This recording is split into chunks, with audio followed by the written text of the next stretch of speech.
Hello, my name is Farrell, and I recently got the opportunity to teach yoga through Badger High School Community Education, and hopefully I'll be starting to teach some classes at the yoga place downtown Lake Geneva.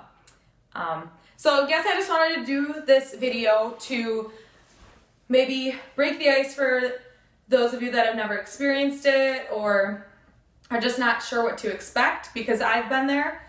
I started yoga when I was 18 years old, and it's been a long journey. I mean, 8 years later, and I'm still learning a lot. And what I'm learning the most, though, is to slow down and not be so harsh on ourselves physically and mentally. And so I'm just going to introduce some of the fundamentals that I do in my class, just so you have a little bit of an idea of what to expect. So in my classes, I normally go through it as a teacher, lesson planning, in 6 parts. And so I'll say the part and then show you a little bit of an example of what that's like, and hopefully it can help.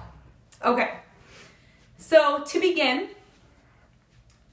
we would maybe start in a standing position or a seated position, and we're gonna find our center. What this means is we're finding our breath, what it feels like, and maybe we'll set an intention. I say maybe because sometimes I'll let you set an intention, or I will offer one out to the class. So we just start to begin by coming to our actual mat. So we just start to take deep inhales and exhales, trying to discover how our breath is. So we're centering. Because as always, our breath is a reflection of what's going on in our mind. If our breath is short or you can't catch it, you're probably feeling stressed, experiencing anxiety.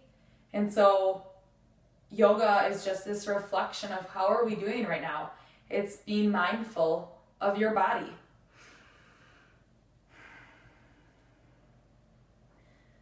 So we just start to slow down. We're not going to jump right into anything crazy. We have to become aware first. So that would be the first part. The second part is moving into warm-ups.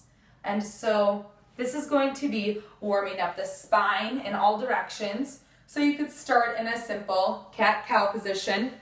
So an instruction to get us into that, I would say, hands come underneath the shoulders, knees underneath the hips, folds of the elbows forward, spine is long, inhaling, dropping the chest, sternum reaches forward, and then exhale, rounding.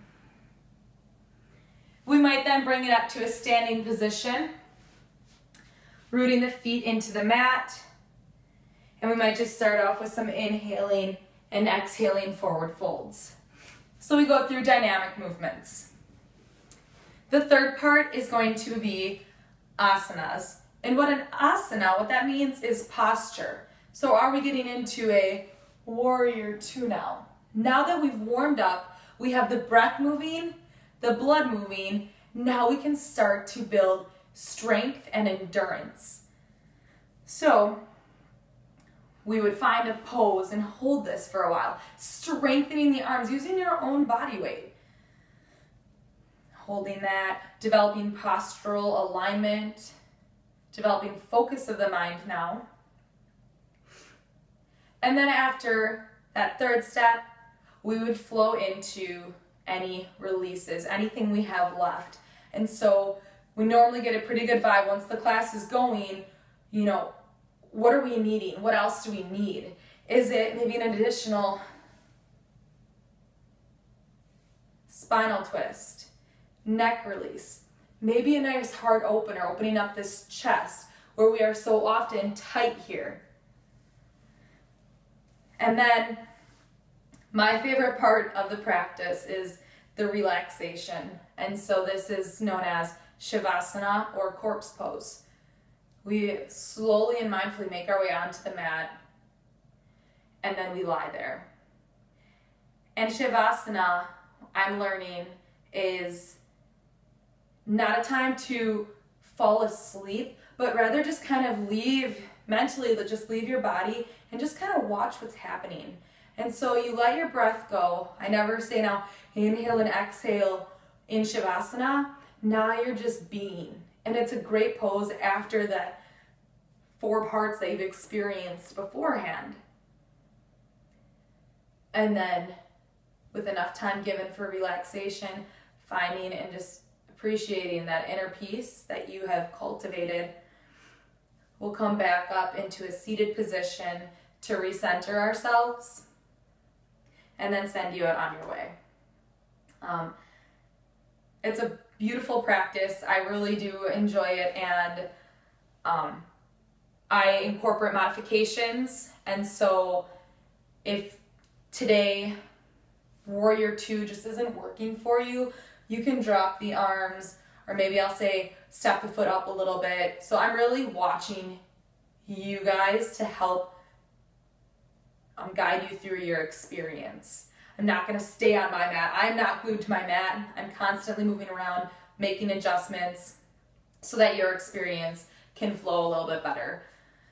I'm really happy that you're just taking the time to even listen to this video, and if anything, you can find yoga somewhere else, but it's just, I'm happy to answer any questions that you might have about this.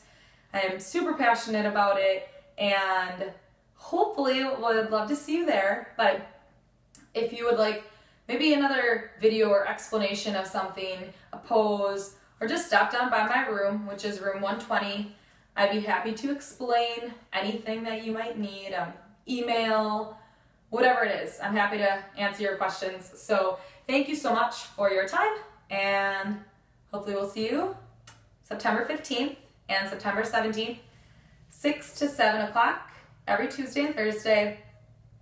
And like I said, hopefully at the yoga place, I would do 5:30 in the morning for the early risers, and a good way to start the day. So from my heart to yours, from my soul to yours, namaste.